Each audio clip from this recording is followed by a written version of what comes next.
அஸ்ஸலாமு அலைக்கும். Hi guys, welcome to my channel. எல்லோரும் எப்படி இருக்கிறீங்க? அல்ஹம்துலில்லாஹ் நான் நல்லா இருக்கேன். நீங்கள் நல்லா இருக்கேன் நம்புகிறேன். இன்றைக்கி என்ன விளாக்குன்னு பார்த்தீங்கன்னா, சாட்டர்டே சண்டே நம்ம வீட்டில் என்னென்ன குக்கிங் பண்ணணும்னு காமிச்சிருக்கேன். நெக்ஸ்ட்டு பார்த்தீங்கன்னா சில திங்ஸ்லாம் நம்மளுடைய கஸ்டமருக்கு ஆர்டர் போட்டிருந்தோம். அந்த திங்ஸ்லாம் வந்துருந்துச்சு, அதையும் காமிச்சிருக்கேன். புதுசாக பார்க்குறவங்க மறக்காமல் சப்ஸ்கிரைப் பண்ணிவிட்டு பாருங்கள். வாங்க இப்போ வீடியோக்குள்ளே போகலாம். சாட்டர்டே என்ன லஞ்சுக்கு பண்ணணும்னு பார்த்தீங்கன்னா, பிச்சு போட்ட குழம்புன்னு சொல்லுவாங்க. எங்கள் ஊரில் இதை சுட்டு பெனஞ்சுன்னு சொல்லுவோம். இது வந்து என்னென்னு பண்ணியிருக்கேன்னு பார்த்தீங்கன்னா, நெத்திலி மீன் சொல்லுவோம்ல, குட்டி குட்டியாக இருக்கும்ல, அந்த மீன் வச்சு தான் பண்ணியிருக்கேன். இதுக்கு வந்து நம்ம தாளிக்கணுங்கிற அவசியம்லாம் இல்லை. நம்ம வந்து எண்ணெயில் வந்து மிளகாயை வந்து வறுத்து எடுத்துக்கணும். சுட்டுகோடு எடுத்துக்குவாங்க. இதை சுட்டு பெனஞ்சுன்னு சொல்கிறோம்ல, சுட்டுகோடு எடுத்து அதை பிணைவாங்க. நான் எப்படி பண்ணியிருக்கேன்னு பார்த்தீங்கன்னா, எண்ணெயில் வறுத்து எடுத்தேன். அந்த எண்ணெயிலேயே சும்மா வந்து வெண்டிக்காய், கத்திரிக்காய் கொஞ்சம் கிடந்துச்சு, அதில் போட்டு லேசாக வதக்கி எடுத்துட்டேன். இந்த குழம்பு வந்து தாளிக்கக்கூடாது, அதனால் அந்த மிளகாய் வறுத்தம்ல அந்த எண்ணெய்னால நான் அதிலே போட்டு சும்மா வதக்கிட்டு, நம்ம மிக்சியில் வந்து வெங்காயம், தக்காளி, அந்த மிளகா வந்து வறுத்தம்ல அதையும் அதை நான் உடைச்சி அதில் உள்ள விதையெல்லாம் கொட்டிட்டு அந்த மிளகாயும் சேர்த்துக்குவேன். போட்டு பல்ஸ் மோடில் வச்சு ஒரு அடி அடிச்சுட்டு அதை எடுத்து நம்ம இதில் சேர்த்துக்கலாம். தனியாக கொஞ்சமாக புளியை தேவையான அளவு கரைச்சி வச்சுக்கோங்க.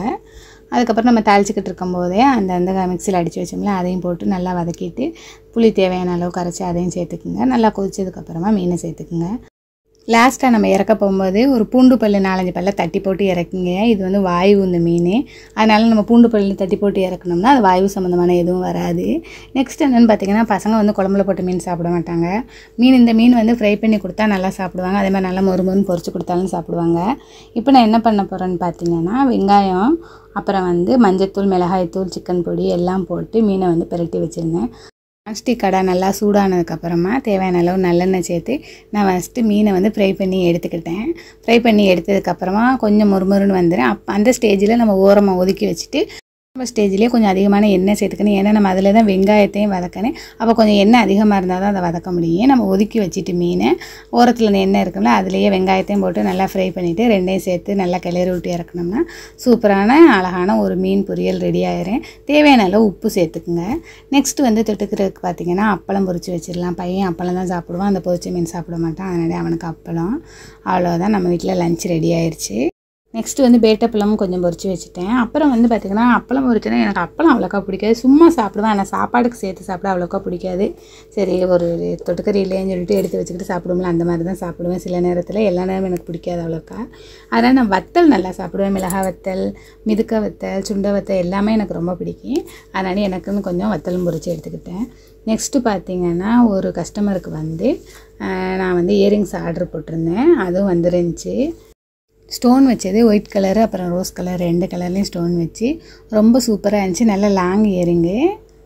உங்களுக்கும் வேணும்னா ஸ்க்ரீனில் தெரிகிற நம்பரை காண்டாக்ட் பண்ணுங்கள்.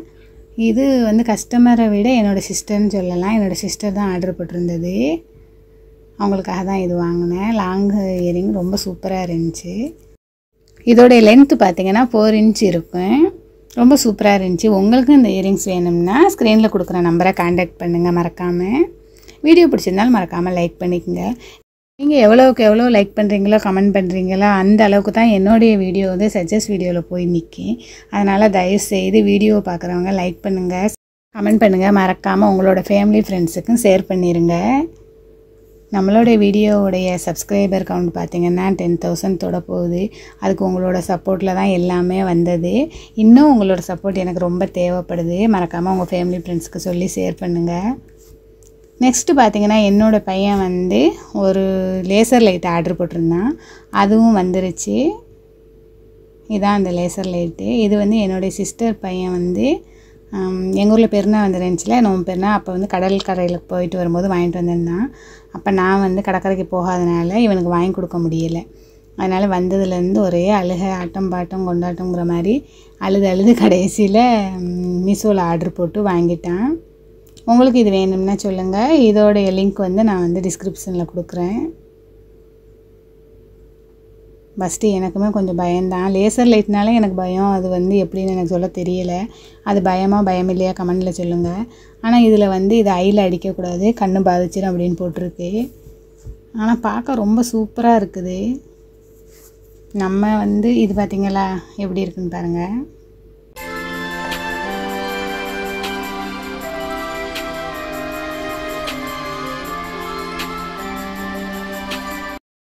இவ்வளோ நேரம் நீங்கள் பார்த்தது வந்து நம்மளுடைய ஹால் இருக்குல்ல, அந்த ஹாலுக்கு மேலே அடித்து பார்த்தோம், எப்படி இருந்துச்சுன்னு பார்த்தோம். இப்போ வந்து அவன் என்ன பண்ணான்னா லைட்டை அணைச்சிட்டு எங்கள் ரூமில் போய் அடித்து பார்க்குறான். செமையாக தான் இருக்குது. நம்ம வந்து இந்த சினிமாலெலாம் பார்ப்போம்ல, ஹீரோயின்ஸ் டான்ஸ் ஆடும்போது அப்படி டிசைனாக போயிட்டு வரும்ல, அந்த மாதிரி அழகாக தான் இருந்துச்சு. ஆனால் பசங்க யூஸ் பண்ணும்போது கொஞ்சம் நம்மளுக்கு பயமாக இருக்குது, அவ்வளோதான். நெக்ஸ்ட் டே வீடியோ இது வந்து 2ஆம் நாள் எடுத்தது. இதில் வந்து நான் என்ன பண்ணேன், இன்றைக்கி வந்து ஒரு காய்கறி குழம்பு வைக்கலாம்னு இருக்கேன். இறால் போட்டு காய்கறி குழம்பு. பசங்கள்லாம் காய்கறினா தொடக்கூட மாட்டாங்க. இப்படிலாம் நம்ம வித்தியாசமாக பண்ணினா தான் அவங்களும் காய்கறியை விரும்பி சாப்பிட ஆரம்பிப்பாங்க. காய்கறியை நம்ம சாப்பாட்டில் சேர்த்து அவங்க கொடுத்து சாப்பிடலைன்னா கூட அதை நம்ம அவங்களுக்கு பிடிச்சி அந்த குழம்புல சேர்க்கும்போது அதோடய சாறு அதில் இறங்கும்ல, அதில் வந்து ஒரு 50% அது சத்துக்கள்லாம் அதுகளுக்கு கிடைக்கும்ல. அதனால தான் நான் பசங்களுக்கு வந்து பிடிக்கலைனாலும் அவங்களுக்கு பிடிச்ச குழம்புல அதை நான் சேர்த்து கொடுத்து அவங்கள விரும்பி சாப்பிட வச்சுருவேன். இந்த மாதிரி நான் பண்ணி கொடுத்தேன். இந்த குழம்புல ரொம்ப விரும்பி சாப்பிட்டாங்க. நான் இதே மாதிரி பண்ணியிருக்கிறேன். ஆனால் இவ்வளவுக்கா எல்லா காய்கறியும் நான் சேர்த்து பண்ணினதில்லை. ஏதாவது ஒரு காய்கறி போடுவேன். ஒரு நேரம் காலிஃப்ளவர் போடுவேன், ஒரு நேரம் முட்டைக்கோஸ் போடுவேன், ஒரு நேரம் பட்டர் பீன்ஸ் போடுவேன். இப்படி தான் போடுவேன். இந்த ட்ரிப் பார்த்திங்கன்னா எல்லாமே சேர்த்து காய்கறி ஆனந்தான் அது சொல்லப்போனால். அதில் வந்து இறால் சேர்த்துருக்கேன்.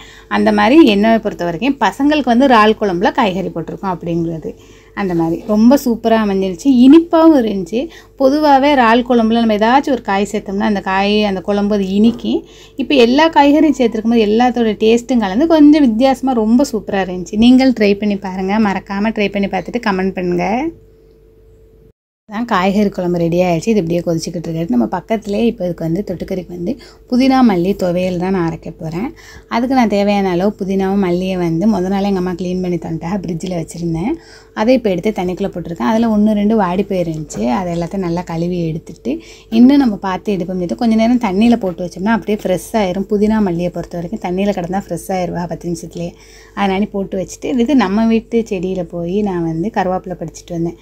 கருவேப்பிலையை வந்து நல்லா தட்டி கழுவி எல்லாம் க்ளீன் பண்ணி அதையும் உருகி அதோட சேர்த்து வச்சுட்டு அப்புறம் வந்து என்ன பண்ணேன்னு பார்த்தீங்கன்னா குழம்பு ரெடி ஆயிடுச்சான்னு பார்த்துட்டு குழம்பு நல்லா கொதிச்சிருச்சு. சரி அதையும் கிளறி விட்டுட்டு தேவையான அளவு அதுக்கு தேங்காய் பாலையும் ஆட்டி வச்சுட்டு சரி இப்போ நம்ம துவையலை ரெடி பண்ணிடலாம்னு சொல்லிட்டு துவையலுக்கு தேவையான அளவு வெங்காயம், அப்புறம் வெள்ளைப்பூடு, புளி, உப்பு, கல் உப்பு, காஞ்ச மிளகா 2 சுட்டு அதையும் வச்சுட்டேன். அவ்வளோதான். நம்ம இப்போ வந்து இதை அரைச்சி எடுத்துக்கலாம். நான் வந்து ஃபஸ்ட்டு நிறையா துவையலுக்கு எடுத்து வச்சுருந்தனால ஒரு மிக்சியில் ஃபஸ்ட்டு போட்டு அரைக்கும் போது பத்தாத அளவுக்கு இருந்துச்சு. அதோட என்ன செஞ்சேன், ஒரு சுற்று நல்லா அரைச்சி எடுத்துட்டேன். அரைச்சி எடுத்ததுக்கப்புறமா மறுபடியும் இருந்த மல்லியை மேலே தூக்கி வச்சு அரைச்சேன். என்ன ஒன்று மருதாணி மாதிரி அரைச்சி எடுத்துட்டேன். நல்லா பட்டு போல் மறந்துட்டு பேசிக்கிட்டே வீட்டில் அப்படியே மிக்ஸி ஆன் பண்ணிகிட்டே இருந்துட்டேன். அவ்வளோதான், முடிஞ்சிருச்சு. சாப்பாடு ரெடி ஆயிடுச்சு. இப்போ பார்த்திங்கன்னா நம்ம வீட்டுக்கு வந்து பார்சல் வந்துடுச்சு. முட்டை மிட்டாய் பார்சல். இன்றைக்கி தான் பஸ் வந்துடுச்சுன்னு சொல்லி போட்டு விட்டுருந்தாங்க. அதோட போய் பார்சலையும் வாங்கிட்டு வந்துட்டாங்க. அதான் இப்போ ஓப்பன் பண்ண போகிறோம். இது பார்த்திங்கன்னா நம்மளுக்கு சென்னையிலேருந்து தான் வருது. இப்போ நம்ம பார்சலை ஓப்பன் பண்ணி பார்த்துடலாம். நம்ம இப்போ ஆர்டர் போட்டிருந்தது வந்து 30 மிட்டாய். பார்சல் ஓப்பன் பண்ணி எடுத்து ரெடியாக வச்சுருவோம் அப்படின்னு சொல்லிட்டு ஏற்கனவே நம்ம வந்து ஆர்டர் எடுத்தாச்சு. எடுத்துகிட்டு தான் நம்மளுக்கு எத்தனை பீஸ் தேவையோ அதை நம்ம ஆர்டர் போடுறது. உங்களுக்கு வேணும்னா ஸ்க்ரீனில் தெரியிற நம்பரை காண்டாக்ட் பண்ணுங்கள். நாங்கள் உங்களுக்கு வந்து கொரியர் போட்டு விட்ருவோம். அப்படியே கொரியர் வந்த ஜாமானெல்லாம் எல்லாத்தையும் எடுத்து வச்சுட்டு சரி நைட்டுக்கு வந்து சாம்பார் வச்சுருவோம். காலையில் வெளியில் போகிற வேலை இருக்குன்னு சொல்லிட்டு நான் வந்து துவரம்பருப்பு எடுத்து சாம்பார் வைக்கிறதுக்காக எடுத்திருக்கேன். கடலப்பருப்பு சேர்த்து வச்சு பார்ப்போம். எல்லோரும் கடலப்பருப்பு சேர்த்து வைக்கிறேன்னு சொல்கிறாங்களே, எப்படி இருக்குன்னு சொல்லிட்டு வச்சு பார்த்தேன். ரொம்ப சூப்பராக தான் இருந்துச்சு. நீங்கள் ட்ரை பண்ணி பாருங்கள், நல்லா இருந்துச்சு. கடலைப்பருப்புங்கிறத விட அது குண்டு பருப்புன்னு என்னமோ சொன்னாங்க. அது வடக்கி உள்ள பருப்பான். அது அந்த பருப்புக்கு பேர் எனக்கு தெரியலை, குண்டு பருப்புன்னு சொன்னாங்க. அதான் போட்டு வச்சேன். ரொம்ப சூப்பராக ரொம்ப டேஸ்ட்டாக இருந்துச்சு. இது பார்த்திங்கன்னா நம்ம வந்து நேற்று வச்சுருந்தோம்ல இறால் குழம்பு, அதில் கொஞ்சமாக மீதம் இருந்துச்சு. முள்ளங்கி நான் எடுத்திருக்கேன். முள்ளங்கி சாம்பார் மாதிரி வைப்போம் அப்படின்னு சொல்லிட்டு எடுத்தேன். அப்புறம் அதுவும் முள்ளங்கி சாம்பார் இல்லை, சாம்பாராக மாறிடுச்சு. ஏன்னா காய்கறி வீட்டில் எதுவுமே இல்லை, முள்ளங்கி மட்டும்தான் இருந்துச்சு. முள்ளங்கி போட்டு வைக்கலாம்னு சொல்லிட்டு எல்லாம் ரெடி பண்ணிட்டேன். அப்புறம் என்னுடைய ஹஸ்பண்ட் வந்து பக்கத்தில் வந்து பனைக்குளத்துக்கு போகிற வேலை இருந்துச்சு. அதனால் நான் வந்து காய்கறி வாங்கிட்டு வந்துடுறேன், சாம்பாரில் காய்கறி போட்டு வை அப்படின்னு சொல்லிட்டு போயிட்டாங்க. சரி ஓகேன்னு சொல்லிவிட்டு பருப்பையும் முள்ளங்கியும் போட்டு ஃபஸ்ட்டு விசில் அடித்து வச்சிடலாம்னு சொல்லிட்டு போட்டுட்டேன். காலையிலேருந்து வேலை பார்த்துட்டு இன்னும் அடுப்பு நான் இன்னும் க்ளீன் பண்ணலை. அதனால ரொம்ப டஸ்ட்டாக தான் இருக்குது. இனிமேல் தான் க்ளீன் பண்ணி எடுக்கணும். அதுக்கப்புறம் நம்ம வீட்டில் வந்து ஒரு முருங்கைக்காய் கிடக்குது. அந்த முருங்கைக்காய் வந்து இப்போ வந்து என்னால் பறிக்க முடியாது. ஏன்னா அவங்க வந்து தான் பறிக்க முடியும். எனக்கு வந்து இப்போ வெயிட் தூக்கக்கூடாதுல, அதனால நான் வந்து பறிக்கலை. அவங்க வரட்டும்னு சொல்லிட்டு வெயிட் பண்ணிக்கிட்டு இருக்கேன். மஞ்சத்தூள் சேர்த்து நான் வந்து இப்போ அவிச்சு எடுத்துக்கலாம். விசிலில் வந்து ஒரு 5 விசில் அடித்து எடுத்துக்குவோம். நெக்ஸ்ட்டு பார்த்திங்கன்னா சாம்பார் வச்சு அதுக்கு வந்து தொட்டுக்கிறதுக்காக சூட மீன் இருக்குல்ல, அதை வந்து பொரிச்சிடலாம்னு சொல்லிட்டு கட் பண்ணிக்கிட்டு இருக்கேன். எங்கள் ஊரில் வந்து இதை சூட மீன் சொல்லுவாங்க. கன்னியாகுமரி, தூத்துக்குடி இந்த பக்கம்லாம் இதை வந்து சாலை மீன் சொல்லுவாங்க. ஒவ்வொரு ஊருக்கும் மீனுக்கு ஒவ்வொரு பேர் வேறுபடுது. சரி, இதை கட் பண்ணி வச்சிடலாம்னு சொல்லிட்டு நான் இப்போ மீனை கட் பண்ணிக்கிட்டு இருக்கேன். நான் இப்படி தான் மீன் கட் பண்ணுவேன்.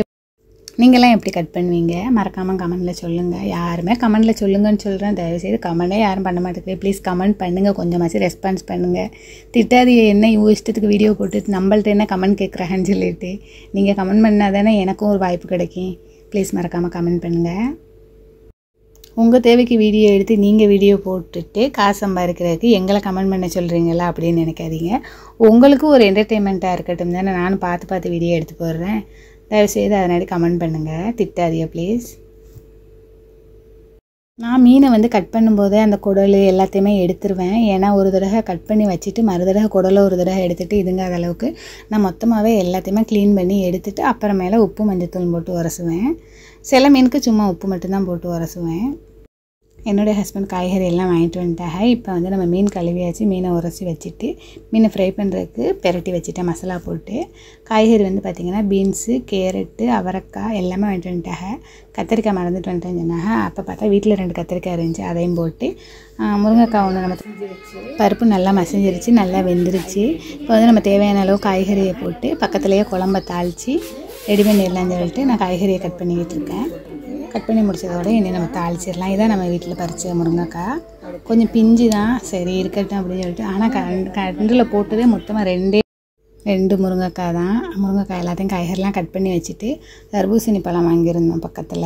சரி அதையும் கட் பண்ணி சரி வெயிலாக இருக்கனால சாப்பிட்றதுக்கு நல்லாயிருக்கும் அந்த டயத்துலன்னு சொல்லிட்டு அதையும் சாப்பிட்டுட்டு ஜூஸ் ஆட்டி குடிக்கலாம். மற்ற டைம் இல்லை. அப்புறமேல ஒரு பீஸ் ஃபஸ்ட்டு கட் பண்ணி சாப்பிட்டு அப்புறமேல தான் ஜூஸ் ஆட்டி வச்சேன். நான் வந்து சாம்பாருக்கு தாளிச்சிட்டு இதில் என்ன பொடி சேர்த்துருக்கேன்னு பார்த்தீங்கன்னா ஈகிள் சாம்பார் பொடி அப்புறம் ஆச்சி சாம்பார் பொடி 2மே சேர்த்துருக்கேன். எப்போவும் வந்து ஈகிள் சாம்பார் பொடி தான் சேர்ப்பேன். கொஞ்சம் உரப்பு இல்லாமல் இருக்கிறனால கொஞ்சம் ஆச்சி சாம்பார் பொடியும் சேர்த்து சாம்பார் வச்சுட்டேன். 2 சாம்பார் பொடியும் கலந்து வைக்கும்போது கொஞ்சம் வித்தியாசமாக ரொம்ப சூப்பராகவும் டேஸ்ட்டாகவும் தான் இருந்துச்சு. லாஸ்ட்டாக இறக்க போகும்போது தேவையான அளவு புளி சேர்த்து இறக்கிக்குங்க. புளி தான் சாம்பாரோடைய டேஸ்ட்டே தூக்கி கொடுக்குறது. நான் இதில் வந்து மாங்காய் சேர்த்துருந்தேன், அதை வந்து வீடியோஸில் காமிக்க மறந்துட்டேன். வீக் ஃபுல்லாக இப்படி போயிடுச்சு. நெக்ஸ்ட் வீக் எப்படி போக போகுதுன்னு தெரில. பசங்களுக்கு ஸ்கூல் லீவ் விட்ருவாங்க, எக்ஸாம் நடக்குதுல்ல, இன்னும் லீவ் விட்ருவாங்க. லீவ் விட்டோன்னே என்ன பண்ண போகிறேன்னு தெரியல.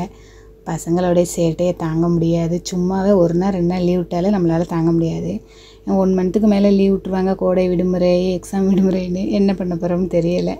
சரி ஓகே, எல்லோரும் பசங்களை ரொம்ப சேஃபாக பார்த்துக்குங்க. பசங்களை நம்ம கையில் தான் இருக்குது நம்ம பார்த்துக்கிறது. பசங்களை ரொம்ப ரொம்ப சேஃபாக பார்த்துக்குங்க. மறுபடியும் சொல்கிறேன், நானும் கண்டிப்பாக பார்த்துக்கணும். நம்மளை நல்லபடியாக வைக்கணும், நம்ம நினச்சபடி நல்லபடியாக இருக்கணும். எந்த ஒரு கஷ்டம் இல்லாமல் நோய் நொடி இல்லாமல் பசங்களையும் பார்த்து குளிக்க போனாலும் பார்த்து பதனமாக போக சொல்லுங்கம்மா. தேங்க்ஸ் ஃபார் வாட்சிங்.